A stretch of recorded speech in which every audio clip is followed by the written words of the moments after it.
kapatid, and welcome po sa maaksyon edisyon ng Wanted sa Radyo. Ang gagampi ng mga ina-update ngayon po ay August 28, 2024. Ako po si Shari naman at makakasama po natin hanggang alas 4 ng hapon. Attorney Pao Cruz ng AXIS Party na sa pagkabang po ni Congresswoman Jocelyn Marquez. Yes, good afternoon, Shari, at good afternoon po sa lahat ng mga manonood natin nakasubaybay sa Wanted sa Radyo. At of course, sa lahat po ng mga Pilipinong manggagawa, mga OFWs, isang magandang hapon po sa inyong lahat.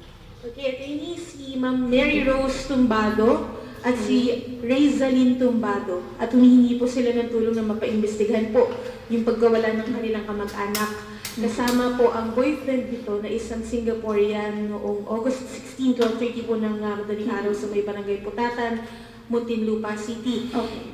Nawawala po si Regine Tumbado, 25 years old, and ang boyfriend po nito na isang Singaporean na si Donovan Shaki Shun. Sakay po sila ng Aspen White, Nissan Navara. Pick up po ito.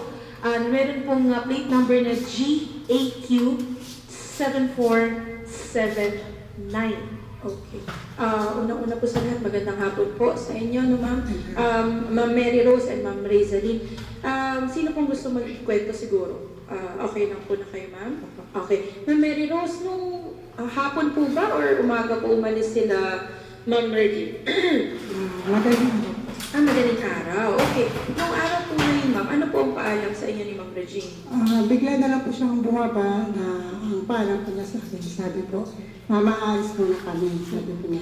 Kasi mayroon na pong biglang tumawag na magbabayad po sa jowa niya. Magbabayad po sa? Sa utang po. So ito pong boyfriend niya na si Donovan, ano po ba ang business niya? Or ano po ang trabaho? Ang alam ko po, dati po siyang nasa Pogo.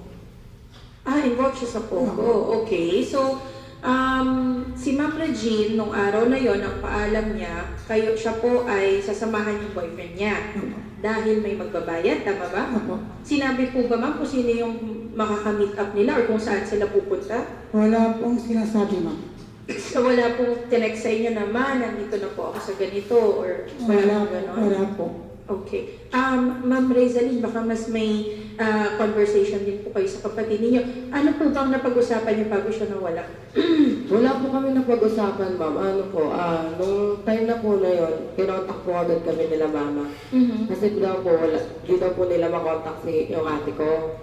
Tapos, pumunta na po kami doon sa kanila. Tapos, doon rin na po namin yung lahat ng social media account nila, cellphone number. Kaya na-reach na po lahat.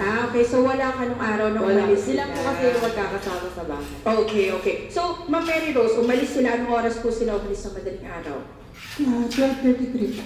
Ng madaling araw. Okay. And then, sino-sino po sila magkakasama? Silang dalawa lang po. Kasama po Okay. yung sasakyan. Yung sasakyan po na yan, kanino po ba yan nakapangalan? Sino po meron? Ang alam ko po nakapangalan kay Richie. Kay? Kay Regine po. Kay Parang Regine. nailipat na po yata kay Regine. Okay. Matagal na po ba sila magkarelasyon itong si Ang Donovan? alam ko po may get 1 year. Okay. Tapos may alam po ba kayo sa background ni Donovan aside from doon nga po na may involvement siya sa mga pogo?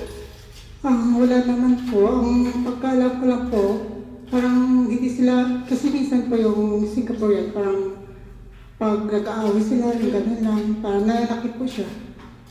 Okay. So nakwento niya may pananakit pero wala namang ibang nakwento tungkol sa halimbawa involvement nga niya sa pogo, wala naman pong gano'n. Okay. Wala naman po. Okay, sige. So, nung time na umalis sila ng 12:30, hanggang anong oras, ma'am, walang text sa inyo si Ma'am Regine or nag-text naman po? Wala po talaga silang text. Hindi po siya Hindi po sila nagparamdam sa amin. So, from 12:30 hanggang alas 12 ulit ng gabi, wala po. Wala po. Doon na kayo pumontak sa anak ninyo. Opo. Okay. Paano niyo po naisip, ma'am, na bakit parang wala nang paramdam itong anak ko? Tinanong ko po yung isa kong anak, sabi ko, anak, pag nawawala ba ate mo, minsan hindi nagta-chat o nag-online. Sabi ko, hindi mama, sabi niya, pag naalis po, talagang tumatawag po yan, pinakumusta po yung dalawa na anak. May anak Opo, may na. anak po siya sa una. Okay. Tapos, ano pong ginawa niyo sumunod, ma'am? Medyo nahirapan po kami ma'am kumontak kasi bago po umalis sila ni Richie noon, talagang yung wifi po namin medyo may problema. Kaya nahihirapan po kami kumontak. Tapos ang problema pa po, talagang walang iniwan si Jim sa amin. Okay. Tapos nung kinontak na po kayo ng nanay niyo, ma'am, ano pong ginawa ninyo?